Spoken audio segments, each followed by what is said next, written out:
Radio Zumel 1000 ezali radio oyo ya bino ba peuple oyo bozali koluka vérité esika ezali yango wana tolobi na bino ete bolandaka Radio Zumel 1000 po ete Radio Zumel 1000 ezali radio oyo ezali kobimisela bino ba vérité oyo bokoki koyoka yango esika mosusu te kasi Radio Zumel 1000 epesi bino occasion po ete boyokaka nyonso oyo tobombeli bino na kati na masolo ya mokolo na mokolo.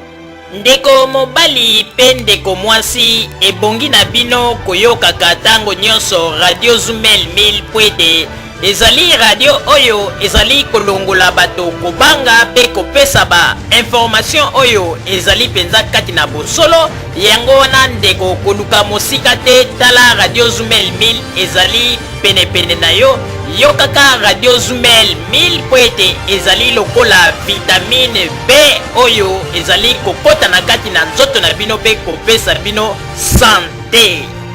Radio Zumel 1000 Radio ya vérité.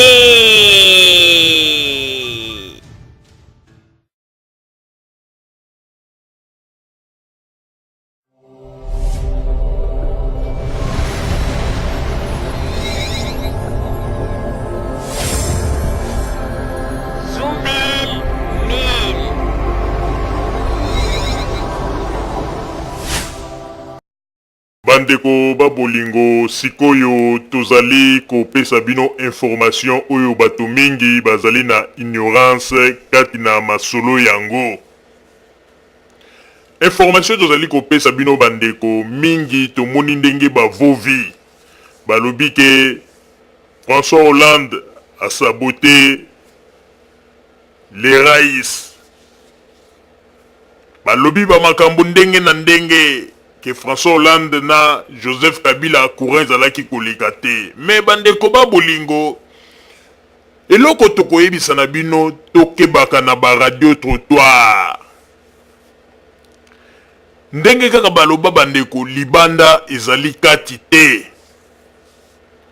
Na banzi bato mingi tango bamonaki ba image ndenge nini elekaki mokolo ya discours ya Joseph Kabila kunana masolo ya francophonie ba geste nyonso ndenge lekaki na makambo ba français ba la kisaki balobi a botala François Hollande aza na yekutu alingi kutu Kabila te ndenge ezali wana ba masolo eza ya kokufa biso kaka ya chichi me bayebaki teke bandeko François Hollande aza mutu mwindu te aza na makila ya mundele epai na ye hypocrisie ezalaka te.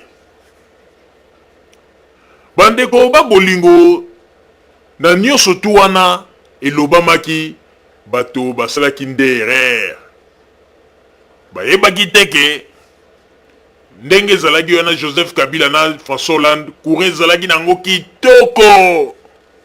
Mais mingi bazalaki kidiba bayebaki te.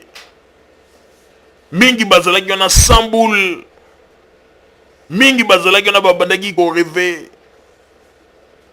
Mais bandeko ba bolingo siko tokolakisa bino à part masolo o esalamaki kuna na francophonie.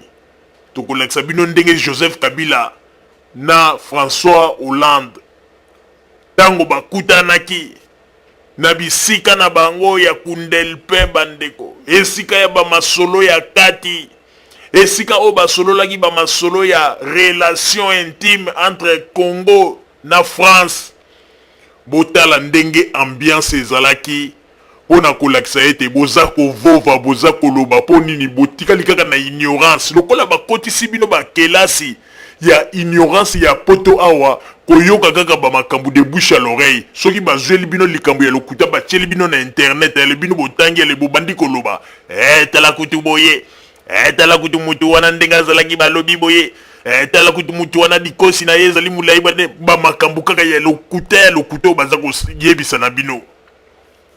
Mais siko ndenge ezali wana bandeko tokolakisa na bino pe tokomonisa na bino na kimona meso ndenge nini Joseph Kabila na François Hollande courant ezalaki ndenge nini en dehors ya masolo oyo elekaki kuna na palais du peuple bokomona ete oyo bino bozokanisa ezalaki yango te oyo ndenge baloba ete makanisi na bino bato eza ya nzambe te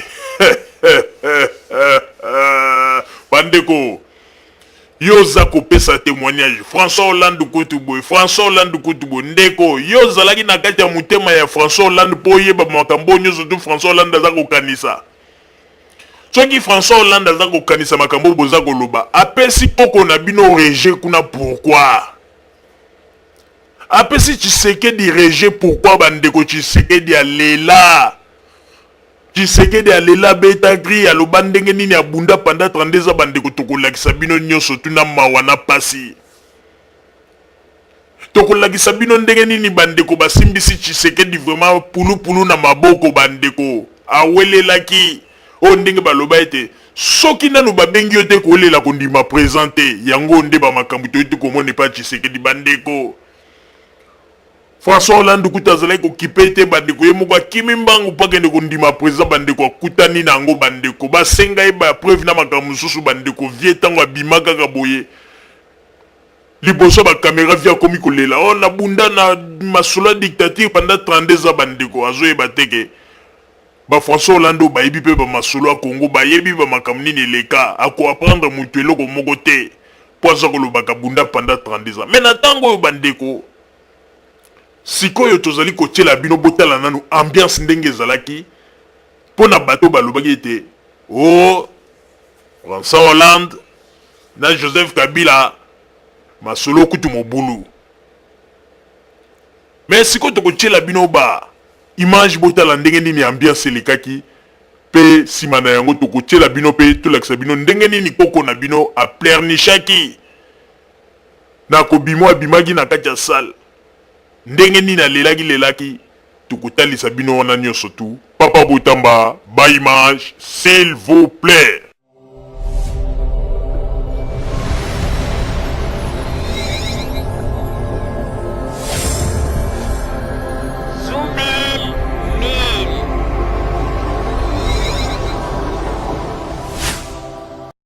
C'est vers les petites heures du matin que le chef de l'État de la République française, François Hollande, a frôlé le sol de Kinshasa. Juste après, il s'est rendu au Palais de la Nation et ici, sur le perron, il est chaleureusement accueilli par son homologue congolais, Joseph Kabila Kabange.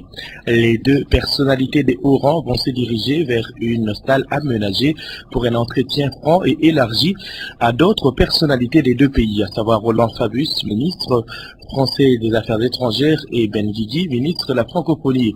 François Hollande parle aussi bien de la francophonie que de l'agression dont la République démocratique du Congo est victime. Il n'a pas aussi oublié d'aborder les sujets liés aux droits de l'homme et la démocratie.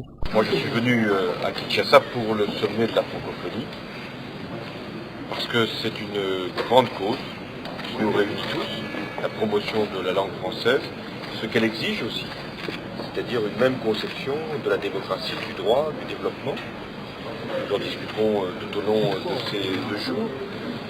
Je voulais aussi rencontrer le président de la RDC parce que je suis conscient qu'il y a une agression qui aujourd'hui frappe la RDC et qui ne peut pas être acceptée par la communauté internationale.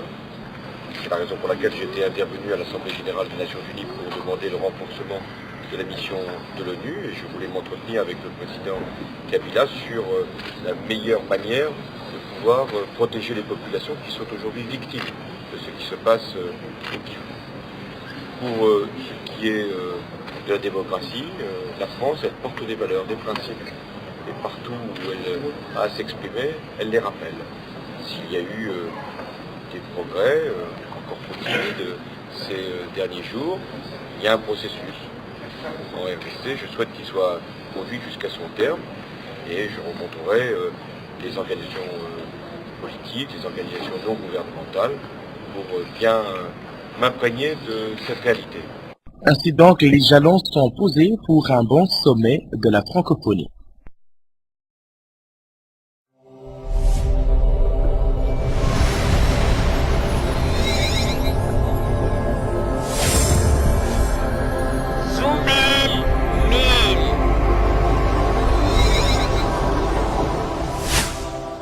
bandeko babolingo na banzi bomoni ndenge François Hollande na Joseph Kabila basololaki avant bamasolo oyo ya francophonie kende kobeta makuna na palais de la nation, na palais du peuple. Bomoni ndenge nini basololaki, bomoni ndenge nini babetaki bamasolo akati. Sikoyo nde na moma wana nde babetaki bamasolo nyonso to eza penza bamasolo akati. Esika oyo pe Joseph Kabila talisaki ba réalité oyo nde François Hollande tango bandaki koyoka bamaka mususu abandika kosutuka. Ah bon? Mais ngata ngo nazalaki na France na yokaki boye. Ah bon? Donc aza kosutuka kaka se kosutuka. Pe ye moko amoni réalité. Bakosaki François Hollande balobi ke na Kinshasa batu baliaka te soko okomi bokomona batu nyonso bakonda konda ba fiotoka bandeko. François Hollande alobi ke na ke komona le contraire. Balobi ke na Kinshasa kuna makambo eza malamu te. Baza kokosa bato. Mboka eza ya kokufa, mboka eza ya kobeba. Mais François Hollande alobi tango nga moko na komi makambo na moni bandeko. Il faut nazala na ba réserve ebele na ba opposant congolais oyo. Yango na bomoni bandeko tango Tshisekedi akendeki ngulungulu sa mema tuna ondenge balobaka ete soki babengi yo nanu te kondima présenter ko welela kondima présenter bandeko. Tango Tshisekedi ake mbangu bandeko ake kokutana na yango taya bandeko. Réponse oyo bapesaki Tshisekedi na François Hollande bandeko yango na bomoni de tango Tshisekedi abimaki ayokaki posa mema alela bandeko. Tshisekedi aleli me kolela ya mukolo ma ya miso eza kokita kaka na sa motema me na maloba boza koyoka kaka ke moto aleli penza na ndenga kosakana te bandeko.